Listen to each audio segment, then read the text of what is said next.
Terima kasih Anda masih menyaksikan Breaking News TV One bersama saya Sira Safira. Kita lanjutkan dialog bersama dengan Mas Hanta Yuda. Mas Hanta, ini Golkar sudah mengusulkan nama Gibran untuk cawapres dari Prabowo Subianto. Lalu bagaimana dengan kondisi ataupun langkah nanti dari partai pengusung lainnya seperti PAN dan juga Demokrat?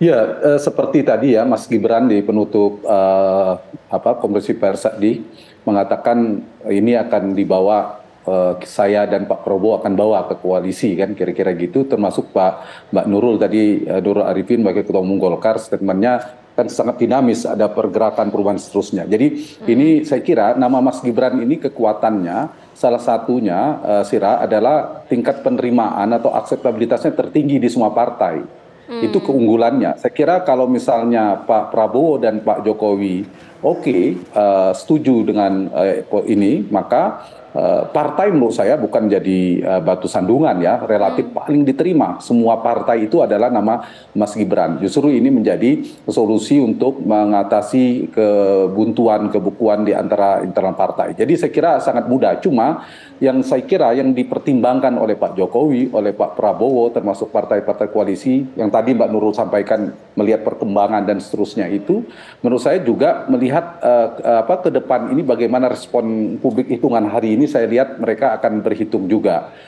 Seperti saya katakan tadi kan ada 3 kekuatan besar Gibran, tapi di saat yang sama juga ada 3 potensi kelemahan yang juga bisa muncul kalau tidak bisa diantisipasi. Nah, saya kira partai-partai koalisi pasti sedang memikirkan strategi, solusi atau mitigasi politik lah untuk mengantisipasi kalau ada potensi eskalasi gejolak terkait dengan pasca keputusan MK kemarin. Itu mungkin. Yang kedua, terkait dengan manajemen relasi politik dengan PD Perjuangan, dengan partai-partai mitra koalisi dan seterusnya, itu pasti dihitung oleh Pak Jokowi.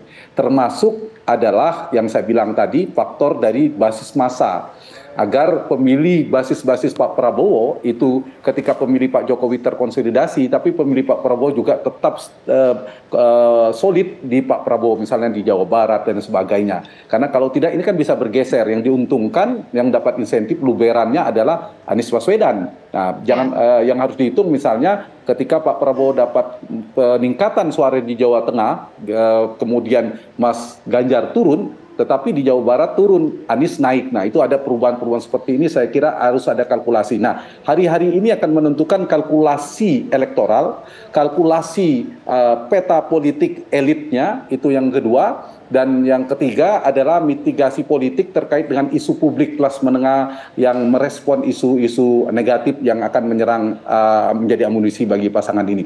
Kalau yang ditanyakan Sera tadi, menurut saya itu relatif mudah diterima oleh partai-partai di mitra koalisi. Justru ini menjadi solusi jalan tengah bagi mereka. Iya. Sira. Mas Hanta, kalau misalnya berbicara mengenai strategi politik, artinya apa sebenarnya pendekatan yang harus dilakukan Prabowo Gibran ini terhadap masyarakat yang bisa menjadi ceruk atau paling tidak celah-celah yang swing voters paling tidak? Ya, saya akan mengarah ke sana. Jadi sepertinya kalau saya baca, Pak Prabowo meyakini bahwa untuk memenangkan pertarungan Pilpres 2024, beliau harus bersama Pak Jokowi. Dan salah satu figur cawapres yang merepresentasikan Mas Hanta, sebentar Mas Hanta, kita harus potong sejenak dulu karena itu tadi konferensi pers yang disampaikan langsung oleh Ketua Umum Partai Golkar, Erlangga Hartarto. Kita lanjutkan dialog bersama dengan Mas Hanta Yuda. Mas Hanta Yuda, tadi sempat terputus dialog kita, silakan Mas Hanta dilanjutkan. Ya, jadi Sera, mungkin Pak Prabowo memiliki keyakinan kali ini bertarungnya harus bersama dengan Pak Jokowi. Nah, karena itu keyakinan Pak Prabowo itu saya lihat menguat ke nama Mas Gibran itu memang selain faktor pertama tadi, yaitu semakin terkonsolidasi kekuatan mesin partai ya, bukan politik secara keseluruhan. Yang kedua adalah ini bisa menjadi kekuatan dari sisi basis memilih Pak Jokowi akan semakin solid. Jadi basis memilih Pak Jokowi itu akan disasar, bisa diambil, kemudian juga sekaligus mesin politiknya itu bisa dioptimalkan. Nah, yang paling penting bagi Pak Prabowo mungkin ini istilah saya tadi mengikat telunjuk Pak Jokowi agar tidak kemana-mana lagi, sepenuhnya berada di Pak Prabowo.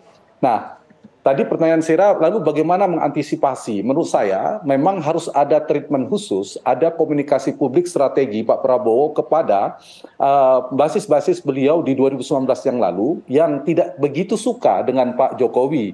Nah, ketika tidak begitu suka dengan Pak Jokowi, di mana tingkat kepuasan atau Pak Jokowi kalah di wilayah-wilayah ini, ketika Mas Gibran menjadi simbol Pak Jokowi justru menjadi cawapresnya Pak Prabowo, itu harus di pendekatan khusus, jangan sampai pergi yang dalam istilah saya tadi. Kalau itu tidak diantisipasi menjadi dia bergeser ke Anies Baswedan.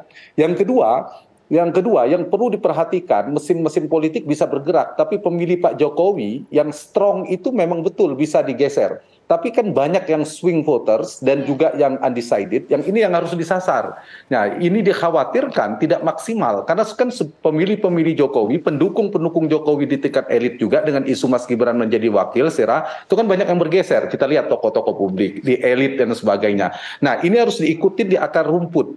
Bagaimana upayanya, mesin politiknya tidak hanya mesin politik yang sudah die hardnya Pak Jokowi, yang sudah memang strong pemilih Pak Jokowi, misalnya Projo, PSI, dan lain sebagainya, itu udah otomatis memang pendukung Pak Jokowi. Tapi yang relatif di tengah, yang agak swing bisa kemana-mana, ini harus diamankan. Kalau ini pergi, itu saya kira menjadi ancaman. Yang satu lagi, strategi bagaimana menghadapi isu-isu negatif yang sudah disiapkan amunisi lawan-lawan politik untuk menyerang Pak Prabowo dan Mas Gibran kalau jadi berpasangan. Jadi kembali yang poin saya tadi, mungkin keyakinan itulah bersama Pak Jokowi, sehingga cawapres yang dipilih oleh Pak Prabowo adalah siapa figur yang paling kuat terasosiasi ke figur Pak Jokowi, yaitu Mas Gibran. Jadi Mas Gibran ini punya potensi melentingkan, istilah saya tadi, melambungkan elektabilitas Pak Prabowo, potensinya besar. Tapi di saat yang sama memiliki potensi kelemahan yang besar juga, bisa mendegradasi kekuatan elektoral Pak Prabowo. Begitu, Sira. Mas Hanta, tadi di awal kan kita sempat mendengarkan bahwa Ketua Umum Partai Golkar, Erlangga Hartarto, menyebutkan bahwa sebenarnya sosok Gibran ini diharapkan bisa mengisi demografi dari anak muda gitu. Kita tahu bahwa pemilih pemula ini juga sangat masif, angkanya besar sekali. Artinya ini bisa menjadi celah untuk mendongkrak suara? Ya, itu kekuatan Gibran harus diakui. Kalau mau ditambahkan, tadi kan saya ngomong dari basis yang saya analisa, basis Jokowi semua. Basis Jokowi, mesin politik Pak Jokowi, pengaruh figur Pak Jokowi. Ada ditambah lagi dua, beliau adalah representasi anak muda. Harus diakui generasi milenial dan generasi Z itu lebih dari 50%, dan itu bisa disapa cukup potensial oleh Mas Gibran. Itu satu. Yang kedua, dan dia bukan sekedar muda, harus diakui, terlepas orang kan mengatakan adalah anak presiden, iya. Tetapi di saat yang sama juga wali kota Solo, ya tentu ada prestasi, ada rekam jejak yang bisa disampaikan kepada pemilih rasional. Jadi pendekatan kepada pemilih rasional, pemilih milenial, pemilih generasi Z yang rasional itu bisa ada bahan lah paling tidak untuk dikomunikasikan. Ditambah dari sisi pemilih psikologis dan sebagainya yang juga melihat dari sisi karena mudanya dan seterusnya, Sira. Nah, perkembangannya ini menurut saya ada dua ya, kalau kita lihat petanya. Selain tadi ya demografi pemilih, kekuatan Mas Gibran adalah tadi di pemilih muda, tapi nanti PR-nya dari pemilih NU dan seterusnya, saya kira itu bisa lah. Kalau tadi saya melanjutkan pertanyaan Sera yang sebelumnya, ke strategi untuk memenangkan, maka sebenarnya mereka punya, tadi ada Ridwan Kamil yang disapa oleh Ketua Umum Golkar Pak Erlangga. Ridwan Kamil itu amat sangat bisa diandalkan di Jawa Barat bersama Deddy Mulyadi yang juga Gerindra. Dua orang ini figur terkuat calon gubernur Jawa Barat dan mereka punya pengaruh. Jadi Ridwan Kamil dan Deddy Mulyadi itu adalah kekuatan Jawa Barat. Kalau bisa bicara Jawa Timur, di Jawa Timur di sana misalnya Bukoviva ya, misal relasi dengan Pak Jokowi cukup baik dan bagus. Kemudian ada Pak Dekarwo juga disapa oleh Pak Ketua Umum Golkar tadi. Jadi banyak orang-orang kuat, Gus Ipul misalnya itu juga orang-orang kuat yang bisa mengawal Jawa Timur. Ditambah Jawa Tengah ada Pak Jokowi sendiri selain Mas Gibran. Saya kira 3 provinsi lumbung suara ini akan menjadi kekuatan bagi pasangan ini. Kita harus akui. Tetapi di saat yang sama, memang yang penting bisa tidak mengkalkulasi, mengantisipasi yang saya katakan tadi, yaitu antisipasi kalau ada eskalasi isu publik yang terkait politik dinasti, apakah akan bisa selesai. Yang kedua, menjaga pemilih di Jawa Barat dan basis-basis Pak Prabowo 2019 supaya tidak pergi. Dan yang ketiga adalah menjaga mesin politik, elit, relawan dan sebagainya, bukan yang strong aja tetapi yang swing dan sebagainya tetap berada di Pak Jokowi. Oke, Mas Hanta, kita juga nanti akan membahas ya bagaimana figur itu diperhitungkan atau sebenarnya dari rekam jejak kerja mereka sebagai para kandidat ini. Tapi dijawabnya nanti, kita akan membahasnya usai jeda. Breaking News TV One segera kembali.